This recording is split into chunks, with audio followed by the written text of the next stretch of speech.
100 సంవత్సరాల చరిత్ర కలిగిన ఈ కోటి ఉమెన్స్ కాలేజ్ని యూనివర్సిటీగా ప్రకటించడమే కాదు, పోరాటానికి పౌరుషానికి గడీలకు వ్యతిరేకంగా పెత్తందారి పోకడల మీద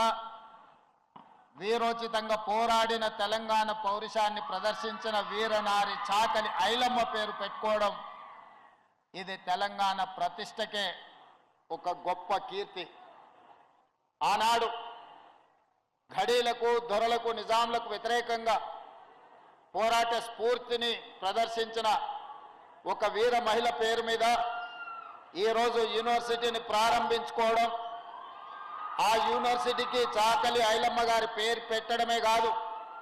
ఈ 100 సంవత్సరాల చరిత్ర కలిగిన యూనివర్సిటీకి 500 కోట్ల రూపాయలు ఈరోజు అభివృద్ధి పనుల కోసం నిధులను మంజూరు చేయడం నాకు చాలా సంతోషాన్ని, చాలా ఆనందాన్ని ఇచ్చిన